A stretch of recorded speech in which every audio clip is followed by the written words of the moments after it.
जय श्री सच्चिदानंद। आज का विषय है अभिमान के कारण ही व्यक्ति का पतन होता है। आप सभी को जय श्रीमन नारायण। आज का जो विषय है अभिमान क्यों करता है व्यक्ति, चलिए जानते हैं। अभी पिछले महीने हम लोग बनारस, काशी, विश्वनाथ गए थे, तो किसी ने हमें बताया कि बनारस के 3 प्रोग्राम बहुत ही अच्छे होते हैं, उसे देखना चाहिए। एक होती है देव दिवाली, जिस दिन बनारस के सारे घाट लाखों लाख दीपकों से जगमगाते हैं, और जो वहाँ आरती होती है वो देखने लायक होती है। भारत देश के कोने कोने से ही नहीं बल्कि विश्व के कोने कोने से हिंदुस्तानी ही नहीं बल्कि विदेशी लोग भी उनको देखने के लिए आते हैं। कहते हैं कि जीवन में उसे एक बार देखनी चाहिए। एक होता है भरत मिलाप, रामलीला। जब जब भरत मिलाप का दिन होता है, उस दिन कैसे वो भारत मिलाप होता है वो देखना चाहिए।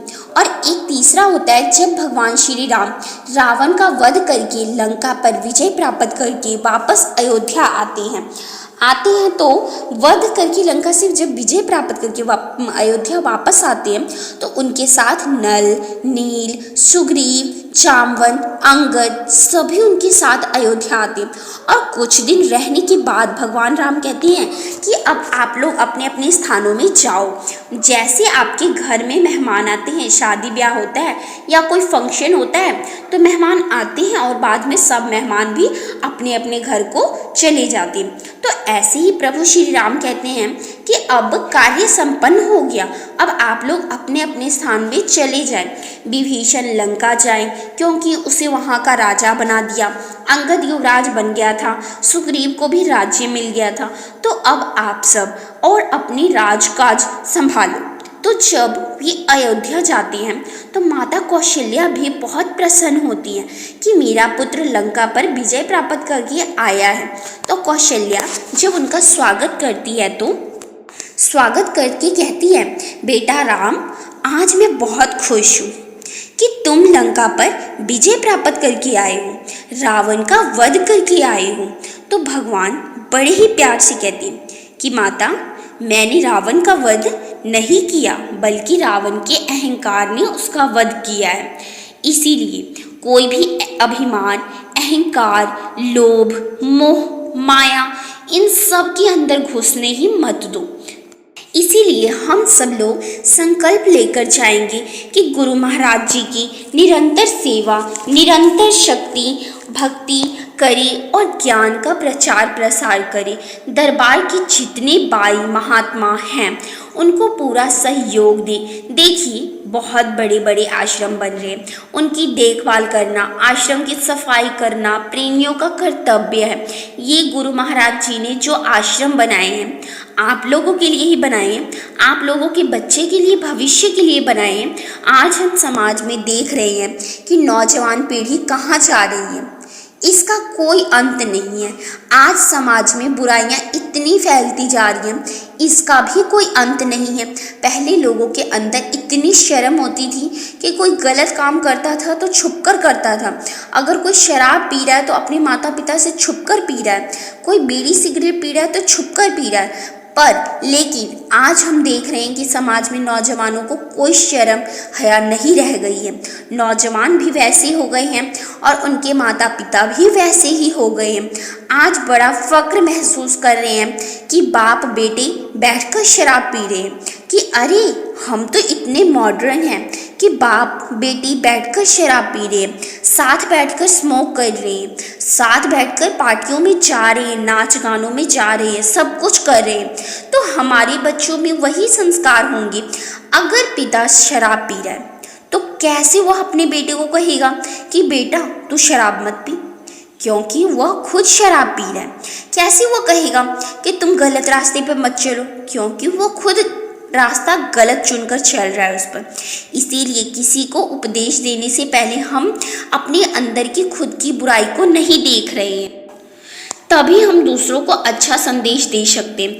गांधी जी के पास एक महिला आई और कहने लगी, बापूजी मेरा बेटा बहुत ही मीठा खाता है, आप इसको बताइए कि मीठा न खाए। बापूजी कहते कि आप 1 हफ्ते बाद आना, तब मैं आपको बताऊंगा। हफ्ते भर के बाद महिला वापस से बापूजी के पास गई और बोली कि आपने कहा था कि हफ्ते भर दिन के बाद आना, तो मैं अपने बेटे को लेकर आई हूँ। गांधी जी कहते कि बेटा मीठा ज़्यादा मत खाओ। तो उस महिला को बड़ा आश्चर्य हुआ, कहने लगी गांधी जी ये एक साधारण सी बात, ये सबको पता है कि मीठा खाने से दांत खराब हो जाएंगे, डायबिटीज़ हो जाएगी। यह बात तो आप हफ्ते भर पहले भी कह सकते थे, आपने हफ्ते भर बाद क्यों बुलाया? तब गांधी जी ने उस महिला से कहते हुए कहा कि देखो, पहले भी मैं बहुत ही मीठा खाता था। जब तुमने अपने बेटे को की बात कही तो मैंने मन में विचार किया कि मैं खुद मीठा खाता हूँ, मैं कैसे यानी किस मुंह से तुम्हारे बच्चे को कहूँ कि वो मीठा खाना बंद कर दे। तो मैंने यह निर्णय किया कि एक हफ्ते तक मैं मीठा नहीं खाऊंगा, तब मैं तेरे बेटे को कहूँगा कि तुम मीठा मत खाओ। ये सब बातें अपने आप से शुरू करनी है। आज समाज में इतनी बुराइयां हैं कि इतनी बुराइयां हो गई हैं, पहले नहीं थी। इतनी बुराइयां हो गई हैं कि समाज ऐसा हो गया है, लेकिन समाज बनाया किसने? हम सब जो समाज में रह रहे हैं, जितने भी पुरुष, महिलाएं, नौजवान वर्ग, बुजुर्ग और भी सभी लोग, जो हम सब ने ये समाज बनाया है। जब हम अच्छा समाज बनाएंगे तो हमारे बच्चे के अंदर भी अच्छे संस्कार पैदा होंगे। तो गुरु महाराज जी आश्रम इसीलिए बनाते हैं कि उसमें आप लोग जाएंगे, आएंगी, आपके बच्चे आएंगे, क्योंकि आपके बच्चे के अंदर आप जो संस्कार बचपन में डालेंगे वही संस्कार बच्चों के मन में रोपित होंगे। अगर हम उनकी हृदय पर अच्छी बातें लिखेंगे, अच्छे संस्कार डालेंगे।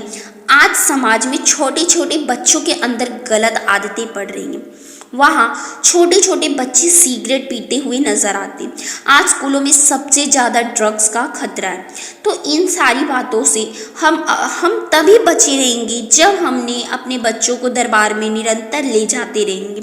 जो माताएं, बहनें, जो पिता बचपन में अपने बच्चों को लाते हैं ना, तो आपने देखा होगा कि बाल सभा होती है।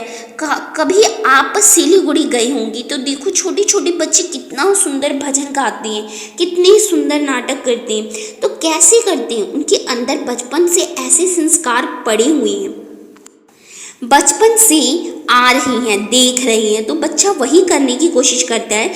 जब आप लोग दरबार में आएंगे, अपने बच्चों को लाएंगे, साधु संतों को संग मिलेगा, आप लोगों को सत्संग श्रवण करेंगे, रोज गुरु महाराज जी की आरती करेंगे, तो वही उनका भी नियम बन जाएगा।